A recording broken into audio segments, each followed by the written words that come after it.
कविता अपने माता पिता की बहुत लाडली थी। 3 बड़े भाइयों की बहन थी। कोई भी चीज मांगने पर उसी वक्त सामने हाजिर हो जाती। पूरे घर में रौब था उसका। पूरे परिवार और नौकरों पर राजकुमारी की तरह हुक्म चलाती थी कविता। स्कूल में भी पूरा रौब था उसका। बड़े घर की लाडली जो थी वह। ऐसे ही उसने कॉलेज में दाखिला लिया। उसके ठाट बाट, बड़ी गाड़ी में आना जाना, हर दिन नया फैशन देखकर हर कोई उससे दोस्ती करना चाहता था। थोड़े ही दिनों में उसके बहुत से दोस्त बन गए। पूरे कॉलेज में उसकी अपनी ही एक पहचान थी। इन दिनों उसके घर एक रिश्ता आया। खानदानी लोग थे और पापा की पुरानी जान पहचान थी उनके साथ। कविता के साथ कोई जबरदस्ती नहीं थी, पर कविता ने फिर भी हाँ कर दी, क्योंकि वह अपने परिवार से बहुत प्यार करती थी। वह जानती थी कि वह लोग उसका अच्छा ही सोचेंगे। लड़के का नाम राज था। राज काफी पढ़ा लिखा और समझदार लड़का था। ससुराल वाले भी बहुत अच्छे थे। ससुराल में कविता की जगह वैसी ही थी जैसे कि मायके में। कोई भी कार्य कविता की सलाह के बिना नहीं होता था। सबकी लाडली बहू बन गई थी वह। फिर उसके घर एक बेटे का जन्म हुआ। राहुल कविता को जान से प्यारा था। पोता पाकर ससुराल वाले तो फूले नहीं समाते थे। कविता कभी कभी सोचती कि उसकी किस्मत कितनी अच्छी है। उसका हर अपना उसे कितना प्यार करता है। चाहे जीवन में कैसा भी समय आए, अपने हमेशा मेरे साथ हैं। मैं कभी अकेली नहीं हो सकती। कितनी खुशकिस्मत हूँ मैं। पर शायद कविता की खुशियों पर उसकी अपनी ही नजर लग गई थी। एक दिन वह मायके जाने की जिद कर बैठी। राज को बहुत काम था, लेकिन वह फिर भी उसे ले गया। रास्ते में उनकी गाड़ी अन्य गाड़ी से टकरा गई। कविता, राज और राहुल बहुत बुरी तरह से जख्मी हो गए। काफी दिनों के इलाज के बाद राज और राहुल तो ठीक हो गए, लेकिन कविता पूरी तरह ठीक न हो सकी। सर पर चोट लगने के कारण वह अपनी आंखों की रोशनी खो बैठी। अब कविता की किस्मत जैसे उल्टे पांव चलने लगी। मायके वाले कुछ दिनों तक उससे मिलने आते रहे, फिर कभी कभार फोन ही करके पूछ लेते कि अब कैसी हो। धीरे धीरे ये सिलसिला भी कम हो गया। ससुराल वालों की सहानुभूति भी कम होने लगी। घर में किसी को पास बैठने के लिए कहती तो जवाब मिलता, बहुत काम है, अब तुम भी हाथ नहीं बटा सकती। राज भी चिड़चिड़ा हो गया था। बस राहुल ही था उसके साथ, जिसके साथ हंसते खेलते उसका वक्त गुजरता।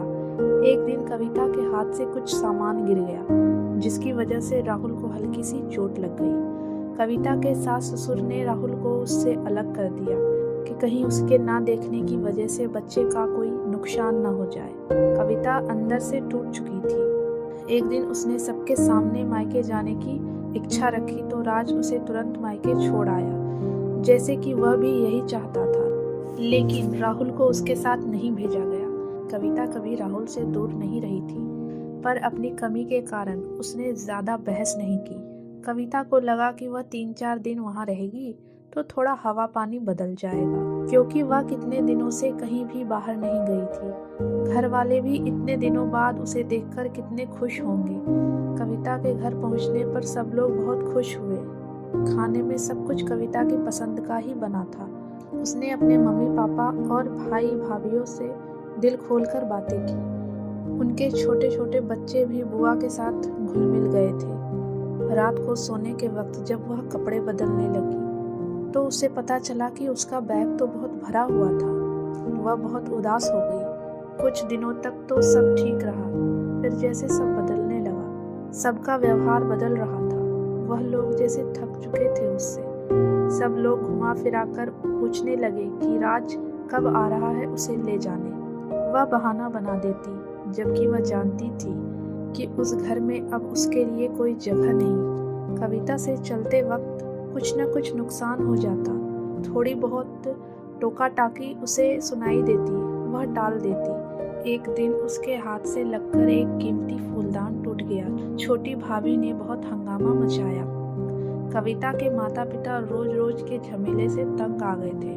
उन्होंने राज को खुद से फोन कर दिया। राज कविता को अपने घर ले गया। कविता को अपने परिवार वालों से ये उम्मीद न थी। जिस कविता के कहे बिना घर में एक पत्ता भी नहीं हिलता था, उस घर के लिए वह बोझ बन चुकी थी। राज के साथ ससुराल आते वक्त वह बहुत खुश थी, क्योंकि वह अपने घर जा रही थी, अपने जिगर के टुकड़े राहुल के पास। परंतु यह खुशी भी कुछ पल की ही थी। सारा बंदोबस्त पहले ही किया हुआ था। कविता को सीधे ऊपर वाले कमरे में पहुंचा दिया गया। राहुल से दूर रहने की सख्त चेतावनी दी गई। एक कामवाली लता को उसकी जिम्मेदारी सौंपी गई, जो उसके खाने पहनने जैसी जरूरतों का ध्यान रखती। कविता ज्यादातर चुप ही रहती। कभी कभी काम वाली लता से थोड़ा बतिया लेती। उसके जरिए राहुल का पता चल जाता। सबकी लाडली बेटी और बहू सबके लिए लाडली से बोझ बन चुकी थी।